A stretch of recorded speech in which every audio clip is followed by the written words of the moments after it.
prescription dentalgique, comment on utilise le patch de fentanyl? Les réponses, c'est maximum 28 jours. Les indications, attention, il faut bien, les nouvelles indications du patch de fentanyl, c'est soit pour des douleurs chroniques, cancéreuses ou non cancéreuses, résistant au traitement dentalgique. Il y a peut-être dans certains bouquins, pas forcément un jour, on est resté uniquement sur les douleurs chroniques cancéreuses. Maintenant, il y a des indications cancéreuses et non cancéreuses. C'est plutôt un mieux 10 en cas de surdosage. Il y a un effet plafond. Et attention, c'est un patch tous les 3 jours. Dans la thérapeutique, vous devez savoir la posologie. Donc pareil, dans certains bouquins, la première posologie c'est 25, maintenant c'est 12. C'est 12 ou 100. Durée maximum 23 jours, il y a un effet plafond. Et puis c'est le même signe de surdosage que les morphiniques. Quels sont les diagnostics différentiels de la confusion? Aphasie néphrénique, ictus amnésique, syndrome de Korsakoff, bouffée délirante. Tout ce qui peut survenir de manière brutale. Attention, il y a sur un autre dossier, voilà, dépression et confusion peuvent avoir une même manifestation sur une agitation. Mais donc c'est pour ça que la dépression n'est pas mis en diagnostic différentiel d'une confusion, parce que ce n'est pas le même tableau. Par contre, on peut retrouver des symptômes, une situation clinique qui peut être similaire par moment. Quelles sont les causes possibles d'ostéoporose secondaire? Donc, vous savez, on a soit l'ostéoporose primitive, post-ménopausique, mais il y a des maladies ou des traitements qui peuvent favoriser. Donc, on a l'hypercorticisme, l'insuffisance rénale, l'immobilisation prolongée, c'est plutôt l'hyperthyroïdie, donc pas l'hypothyroïdie, et les psychotrophes, non. Dans les traitements, c'est surtout tout ce qui est corticoïdes ou certaines chimiothérapies. Donc là, je vais remis rapidement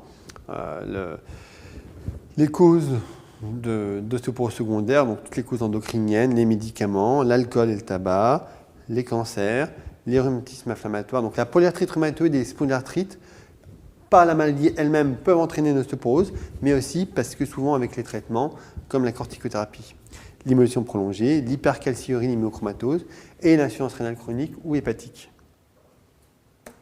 85 ans, adressé aux urgences, Glasgow 9, avec plusieurs plaquettes vides de bromazépam, qui est le traitement chronique de la patiente. Donc, suspicion de surdosage en benzodiazépine. Qu'est-ce qu'on fait? Il y a un risque de dépression respiratoire. Attention, il y a un risque de sevrage, puisque c'est un traitement chronique. Aucun intérêt au dosage sanguin. Pourquoi? Parce que le dosage sanguin est juste qualitatif. Oui, non. Donc on vient faire des dosages. Là, on sait qu'il sera positif, donc il n'y a aucun intérêt. S'il n'y a pas une hypertonie musculaire, mais les surdosages en benzodiazépine donnent plutôt une hypotonie musculaire. Et l'antidote, ce n'est pas le naloxone, c'est le flumazénil. Et le flumazénil, on le donne uniquement s'il n'y a qu'une intoxication aux benzodiazépines et il n'y a pas autre chose. Quels sont les items évalués par la grille IADL? IADL, Kesako, Instrumental Activity Daily Living, donc en français, l'échelle qui évalue les activités instrumentales de la vie quotidienne.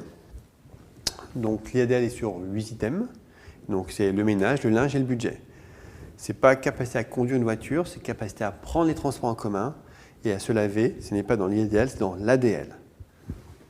Et donc effectivement, c'est utiliser le téléphone, faire les courses, préparer le repas, le ménage, laver le linge, utiliser les moyens de transport, prendre les médicaments, gérer son budget. Quels médicaments ont une action antalgique?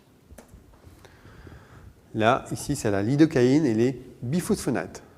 Lidocaïne, donc en patch, avec une action antalgique sur les douleurs neurogènes. Les biphosphonates ont une indication dans les métastases osseuses. Les autres n'ont pas d'action antalgique.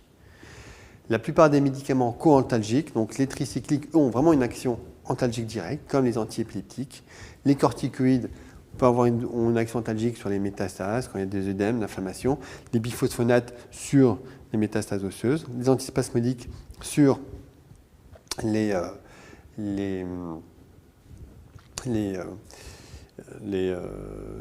spasmes abdominaux. La kétamine permet de diminuer la morphine, la lidocaïne aussi une action locale, les myorelaxants, les antidépresseurs. Conduite à tenir chez une patiente de 82 ans qui a un score de 18 à la JDS 30. Qu'est-ce qu'on fait? JDS 30, l'échelle qui permet de dépister et de diagnostiquer une dépression. Supérieur à 10, il y a un risque de dépression. Supérieur à 13, c'est le score le plus sensible et spécifique pour mettre en évidence une dépression. Donc, on a mis en évidence une dépression. Donc, la conduite à tenir, c'est consultation de psychiatrie et prescription d'antidépresseurs. Là, on n'a pas de lieu de diagnostiquer une maladie d'Alzheimer, donc une démence. Donc, l'IRM n'a pas d'indication, c'est plutôt un scanner cérébral. En tout cas, ce n'est pas une simple surveillance clinique. Et là, aucun intérêt à faire une recherche toxique dans le sang et dans les urines.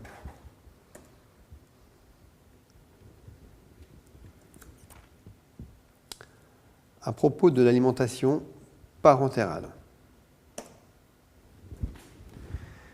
Donc, parentérale, c'est quoi? Donc, si vous voulez, c'est l'alimentation en perfusion, périphérique ou voie centrale. Donc, effectivement, on le fait souvent en deuxième indication, soit quand il n'y a pas une possibilité de poser une GPE, soit par exemple quand on a des syndromes occlusifs ou de malabsorption. Donc là, c'est malabsorption. Il faut toujours penser à supplémenter en vitamines, en oligo-éléments, les poches d'une alimentation parentérale. Ce n'est pas à privilégier par rapport à la sonde entérale, il faut plutôt privilégier la sonde entérale. Et puis effectivement, au cours de cancer, avec la voie centrale, sur la porte A4, là il y a une indication. Quelle est vos conduites à tenir chez une patiente de 87 ans qui présente un time-up get-up go test à 28 secondes, donc supérieur à 20 secondes, et qui n'a jamais chuté? Donc là, c'est quoi qu'on fait? On a mis en évidence un risque de chute, cette dame-là. Recherche de facteurs de risque de chute. C'est la démarche. Densitométrie osseuse, non. Alors, on n'a pas mis, c'est pas le time-up get-up go test ne met pas en évidence une indication à faire une densitométrie osseuse. Scanner cérébral, non. La patiente n'a pas chuté. Il n'y a pas de notion de déficit neurologique. Donc c'est là, on a mis en évidence un risque de chute, donc on va rechercher les facteurs de risque de chute, précipitants, prédisposants, environnementaux. Et on est vraiment dans de la prévention primaire. C'est tout l'importance de notre prise en charge. Sismothérapie et 80 ans. Alors, bon ou mauvais ménage? On ne sait pas, on va voir. Indiqué par les dépressions mélancoliques, oui, et il y a un risque de confusion post-critique après une séance. Mais au contraire, il y a une bonne indication. C'est une bonne tolérance chez les sujets de 80 ans. Donc, ce n'est pas du tout contre-indiqué. Et puis, ce n'est pas en alternative aux antidépresseurs. Non, ce n'est pas que si les antidépresseurs sont contre-indiqués, on fait une sismothérapie. Pour une sismothérapie, il y a vraiment 3 indications. La dépression mélancolique, la dépression délirante et une dépression sévère avec un retentissement anorexie. Donc, c'est sous anesthésie générale. Donc, si par contre, il y a une contre-indication anesthésie générale, eh bien, on ne peut pas faire de sismothérapie, donc on crée une crise convulsive généralisée et il y a un risque de confusion post-critique.